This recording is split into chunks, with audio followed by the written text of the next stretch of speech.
team, our community. This is Condors Town, and this is another Energy Condors Connection. Now, here's Erik Fox and Ryan Holt.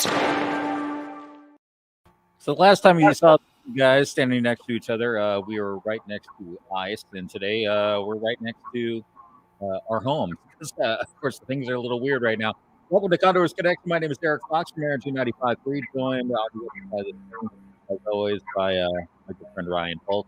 The Condors, how are you doing, buddy? I'm good. How are you, Erik? Doing all right, man. So obviously, we'll get into it in a little bit here because we talked about it last. I guess a few episodes ago, kind of like this season is really the season where you just got to take it a moment at a time, and that's kind of what we're expecting already and how we're handling. And we'll talk about that in just a moment.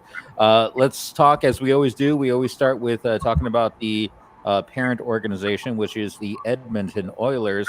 I got to say, man, when we went into this season, people were kind of expecting the Pacific to be kind of a question mark.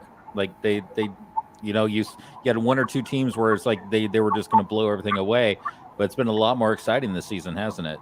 Yeah, it's been a great Pacific Division. The Oilers, with three defensemen on the back end right now that, played in Condors Town for a good chunk of this year already with Lagesson and Niemelainen and Broberg, and add that to the, other players that are already up there. And it's been an exciting Pacific. I think, the Ducks have overachieved and kind of, put themselves in the mix. Calgary's been unreal. Vegas is starting to find their footing now that they're healthy, and the Oilers got off to a great start, hitting a little bit of a lull here this week, but, playing some good teams, and, that's kind of how it's shaping up. So, it's one of the tighter divisions, I think, right now in the division. No one really, running away with it. So it's fun to watch, and some great games last night too. Yeah, we were talking about that. I had to text Ryan because, yes, I get some chirps from the Oiler fans who check in on these broadcasts about being a Ducks fan. But you know what? The Kessler era is gone. We can be friends again. But last night with that Zegras goal, that was just insane to watch. Yeah, he's fun to watch, and I'm a big proponent, and I know hockey's kind of the out of the four major sports, I guess, is the one sport where you don't really get a lot of player personality type deal and things like that. But I'm a big proponent of player personality. I think it's great. The more I learn about players, and the more they're able to showcase what they're passionate about and show off who they are, the better. And Zegras is one of those guys. He's a pest on the ice. He's constantly talking. We saw that last year down in Irvine, I think early on this season. And, Ryan Stanton, I think from the Condors, said it to me. He said, Holty, that kid doesn't shut up, but he's pretty good. He doesn't shut up. He definitely shut up last night because he was so shocked, I think, by the rest of us by that goal. Yeah. And by the way, I've shown it to a lot of my non-hockey fans as well, and they're just, show that to me again. So definitely, if you haven't seen it, go check out that. Let's talk about Edmonton, though. It has been a little bit of a slide. They have lost the last three. What are you seeing with the team, and kind of what do they need to right the shit up again? Yeah, I think over the course of a season, you're going to have games where you don't play well and you win, and then you play well and you lose, and then you don't play well and you lose. They didn't play well against the Kings and lost. I thought they played pretty well last night against Minnesota, but Minnesota's on a tear right now. I think they've won 7 straight. So, that's going to be, over the course of a season, you're going to run into that. So, I think for the Oilers, it's about keeping the course, realizing that they got off to a great start. So you have a little bit of a buffer zone, and to, figure out a way to, kind of get out of this little slump. Once again, if someone is joining us, things do look a little different on this Condors Connection, as Ryan is from home, and I'm from home as well. Ryan, let's just talk about it. Of course, last night you guys were supposed to be playing a game that didn't happen. Can you kind of explain what's going on with the team right now and where things stand? Yeah, a couple of the postponements, and we've had 6 postponements now over our first 20 games of the season. A couple of the postponements weren't really anything we can control. There was natural disaster up in Vancouver, an ice plant issue down in Ontario, and now the last week and a half, there's been 3 postponements, 2 because of our COVID protocols and 1 because of Henderson's COVID protocols. So, first and foremost, everyone's healthy. Nobody experiencing anything more than minor flu-like symptoms. But unfortunately, it means, games are postponed, and, that's the nature of the business right now. We're not the only team going through it. We're not the only league going through it. I just saw a tweet that Ja Morant from the Memphis Grizzlies, is out, and he's vaccinated and boosted. So clearly, you can get it and you can transmit it, but your symptoms are very mild, which is a positive. So, the entire team and organization is, as fully vaccinated as possible right now. And, unfortunately, some positives have crept up here over the last week, and, I have to take it one day at a time. It's the old expression, but the team hasn't practiced since Sunday, and the last 4 days have been interesting. Did we lose Erik? We might have lost Erik. How did we lose the host of the show? Was that me or was that you? No, that was me. That's the joy of internet deciding it didn't. So that was on me. But Ryan, great. Probably the best answer you ever gave in the entire history of Condors Connection. Loved every single second of it. Yeah, we haven't been on the ice since Sunday. Some positives have crept up over the last couple of days, and went in this morning and tested again. So we were on I think a 1 a week or 2 a week basis with the players, and now it's kind of everyday testing for everybody, not just players.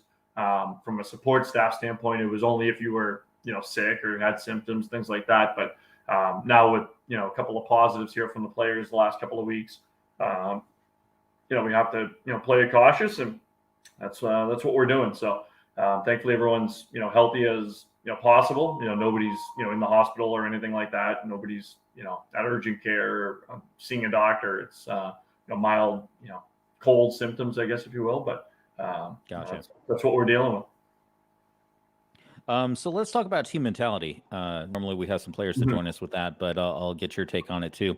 When you have it pretty much like a day-to-day kind of thing where you may not play that game, or even down the line when the rescheduling happens, you guys are going to be playing a lot of games in a very short period of time. What's that team mentality where you keep yourself in that mindset of the game, even when you're dealing with the changes coming up? Yeah, it's for everybody. It's we're so regimented, in our schedule. I mean, think about like any other profession, I guess, if you will. You have a Monday through Friday, 9 to 5. You kind of get in that rhythm, right? And then you maybe catch a holiday, and you kind of get, we have a long weekend. You kind of think about things as they go along. The professional hockey player's schedule is so regimented, right? Like there's games, there's times, there's dates, there's travel. And for the most part, any season, nothing changes. And now you have a situation where, like I mentioned, we haven't been on the ice since Sunday. We're supposed to have 2 games Friday, Saturday. We're not practicing today. We're not going to practice tomorrow. We're flying. So, it's tough. It's not easy, and the coaching staff does a great job of kind of shielding players from, the outside and things like that. But at the end of the day, they're human too. And being cooped up in a house, or, just able to go to the park or things like that, aren't really in their mindset. It's, practice, game, day off, practice, game, practice, and that's not the case right now.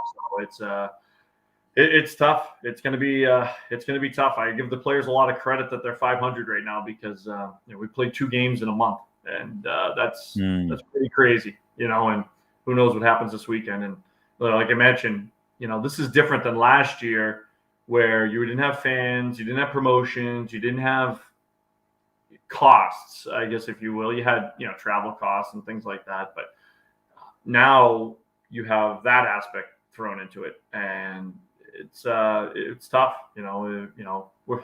We feel it. Colorado certainly feels it. They're thinking they're hosting 2 home games this weekend. And if they don't, there's a lot of money at stake, and that's the other half of this right now. And that's not necessarily a player thing, but at the end of the day, it is. So if we don't play games, there's no revenue coming in, which is on the side of things. So a little different than last year. Right. The cancellations start to pile up here, but we're just doing the best we can with what we have. Well, it's going to be a lot of games probably coming up. I know you guys are playing 4 games up in Abbotsford coming up in January. Yeah. So, I mean, you got a lot of stuff coming up. And, of course, later on this month, I just had to say it, it is Energy Night on the 29th. I'll be out there sounding the siren, which is going to be kind of fun. It's our only home game now through December and into mid-January. We play 15, and this is without any cancellations or anything coming up. But we play 15 of our next 20 on the road, 11 of our next 12. And I think we have 4 flight trips coming up in the next month. So, Wow. And as you mentioned, 8 days in Abbotsford. And good luck testing positive up in Canada, because I think they lock you down and put you in like a quarantine camp or something. No, I'm just kidding. But they don't let you back in the country if you test positive. So. Well, it's definitely going to be a fly by the seat of the pants, and hopefully flying and not just being in the seat of your pants. But I don't know where I was going with that, but you know what I mean. But Ryan, obviously it is always going to be a team roll with it mentality. We'll connect up again next week and maybe kind of see where things stand as we continue on. And once again, 29th, that's going to be a game to go check out against the Ontario Reign. And you know what? You get to see me playing with the siren. I'm actually kind of excited by that myself. I love this. I love the siren. It's great. And you know what? Who knows? Maybe I'll sneak in the elevators and go bug you up in the rafters. We'll see what happens. Come on up. I'll take a color guy any day. Appreciate it, my friend. And always we'll get you connected right here with Energy 95.3 and your Bakersfield Condors. Ryan Holt, appreciate the time as always, my friend. Take care. Thanks, guys. We'll see you next time with Condors Connection with Energy 95.